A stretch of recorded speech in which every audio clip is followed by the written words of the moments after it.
प्यारे बच्चों, इस वीडियो में हम एक्सरसाइज 5.3 में क्वेश्चन नंबर 16 और 17 करेंगे। क्वेश्चन नंबर 16 है इसका कि किसी स्कूल के विद्यार्थियों को उनके समग्र शैक्षिक प्रदर्शन के लिए 7 नगद पुरस्कार देने के लिए 700 रुपये की राशि रखी गई है। प्रत्येक पुरस्कार अपने ठीक पहले पुरस्कार से 20 रुपये कम है, तो प्रत्येक पुरस्कार का मान हमें ज्ञात करना है।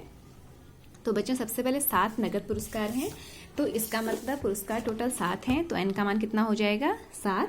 इसके बाद जो पुरस्कार देने के लिए टोटल राशि है वो है 700 रुपये, यानी कि सभी राशियों का योगफल कितना है 700, तो SN का मान कितना हो जाएगा 700। इसके अलावा हमें एक चीज़ और दे रखी है कि प्रत्येक पुरस्कार अपने ठीक पहले पुरस्कार से 20 रुपये कम है। यहाँ पे मैं आपको रफली बता देती हूँ। मान लिया कि इसका हमें ये बोल रखा है कि प्रत्येक पुरस्कार अपने पहले पुरस्कार से 20 रुपये कम है, यानी कि अगर ये पुरस्कार 80 है तो पहला वाला पुरस्कार कितना होगा हमारे पास 100 होगा, क्योंकि ये तो हमें दे रखा है कि 20 रुपये कम है और हमें ये दे रखा है इसमें कि प्रत्येक पुरस्कार अपने ठीक पहले पुरस्कार से 20 रुपये कम है। जो ये वाला पुरस्कार है ये अपने पहले वाले पुरस्कार से 20 रुपये कम है, यानी कि अगर ये 80 है तो इसके ठीक पहले वाला पुरस्कार कितना होगा 100, और अगर ये 80 है तो ठीक इसके बाद वाला पुरस्कार कितना होगा 60। अब ये अगर हम इसको भी देखें 60 को भी, तो 60 वाला पुरस्कार भी 80 वाले पुरस्कार से 20 रुपये कम है। प्रत्येक पुरस्कार अपने ठीक पहले वाले पुरस्कार से 20 रुपये कम है। तो अगर हम इसमें रफली अगर हम इसमें सार्वंतर की वैल्यू निकालेंगे तो 60 माइनस 80 कितनी आएगी माइनस के 20। अगर हम इसको भी देखें तो 80 माइनस 100 भी कितना आएगा हमारे पास माइनस का 20, यानी कि प्रत्येक पुरस्कार अपने ठीक पहले पुरस्कार से 20 रुपये कम है। अगर हम इसको देखें तो हमारे पास डी का मान आएगा माइनस का 20, तो हमें एक मान और मिल गया कि डी का मान हमारे पास आएगा माइनस का 20। ये मैंने आपको रफली बताया था। अब हम इसमें SN का फॉर्मूला लगाते हैं।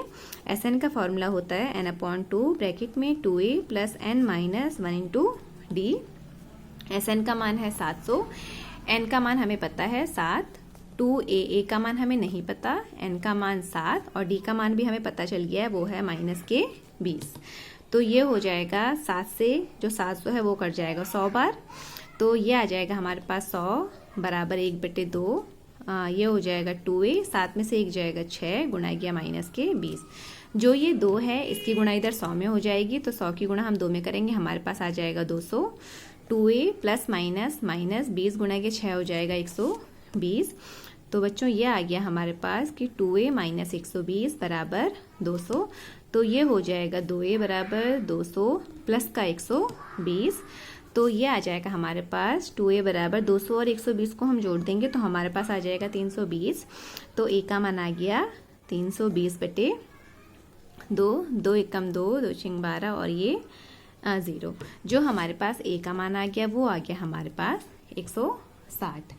अब हमें इसमें प्रत्येक पुरस्कार का मान निकालना है। अगर हमारे पास पहला पुरस्कार 160 है, अगर हम यहाँ पर देखेंगे जो पहला वाला पुरस्कार है अगर वो हमारे पास 160 है, तो दूसरा वाला पुरस्कार कितना होगा 160 में से हम कितना माइनस कर देंगे 20, तो कितना आ जाएगा हमारे पास 140। जो तीसरा पुरस्कार है वो कितना हो जाएगा 140 में से हम 20 को माइनस कर देंगे 120। जो हमारे पास चौथा पुरस्कार है, चौथा पुरस्कार कितना हो जाएगा 120 में से हम दोबारा से 20 को माइनस कर देंगे तो वो हो जाएगा हमारे पास 100। जो पांचवा पुरस्कार हमारे पास होगा वो होगा हम 100 में से वापस 20 को माइनस कर देंगे, ये हो जाएगा 80। जो हमारे पास छठा पुरस्कार है वो हो जाएगा हम 80 में से 20 को माइनस कर देंगे, आ जाएगा हमारे पास 60। और जो हमारे पास 7वां पुरस्कार है बच्चों उसको भी हम सेम इसी प्रोसेस से निकाल लेंगे। 7वां जो पुरस्कार है वो हो जाएगा 60 में से 20 को हम घटा देंगे, हमारे पास आ जाएगा 40। अगर अब हम इन सीक्वेंस को देखें जिनमें मैंने टिक लगा रखा है, अगर हम इन सीक्वेंस को देखें तो जो 140 है वो भी 160 से 20 रुपये कम है, जो 120 है वो 140 से 20 रुपये कम है, यानी कि प्रत्येक पुरस्कार अपने ठीक पहले वाले पुरस्कार से 20 रुपये कम है।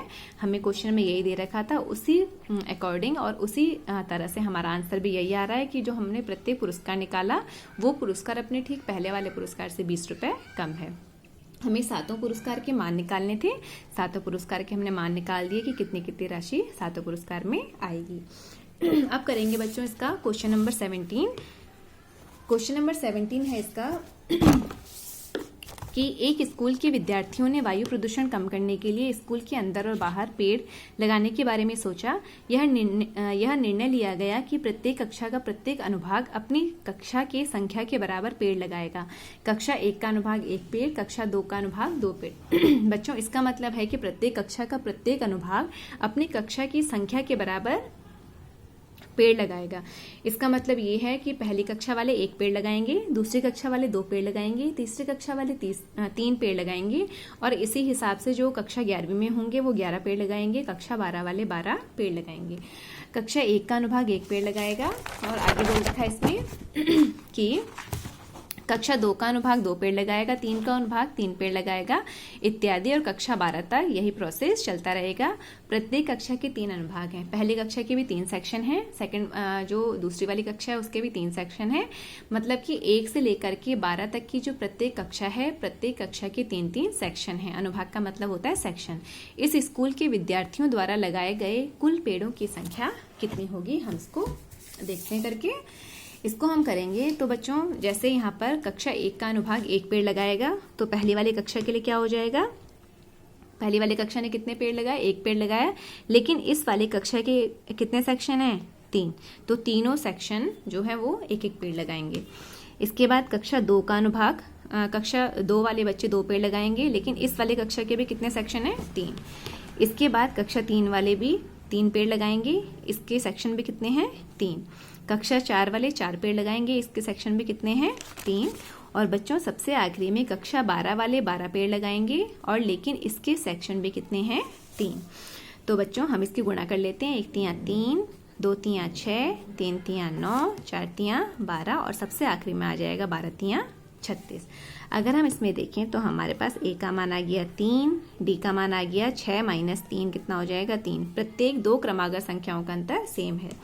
और जो सबसे आखिरी वाला पद है उसको हम ए एन भी बोल सकते हैं और एल भी बोल सकते हैं, वो आ गया हमारे पास 36। और जो हमारे पास कक्षाओं की संख्या है वो है 1 से लेकर के 12 तक की कक्षाएं हैं। इसका मतलब जो एन हो गया वो हो गया हमारे पास 12। तो यहाँ पर बच्चों हमें इसमें ये निकालना है कि प्रत्येक विद्यार्थियों द्वारा लगाए गए पेड़ों की संख्या कुल कितनी होगी। यहाँ पे लिखेंगे कि पेड़ों की कुल संख्या।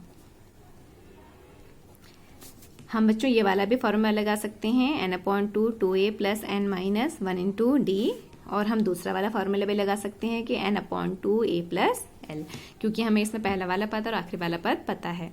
तो n का मान हो गया 12, बट मैं यही वाला फॉर्मूला लगा रही हूँ। n का मान 12/2, a का मान है हमारे पास 3 और l का मान है हमारे पास 36। a का मान है 3, l का मान है 36।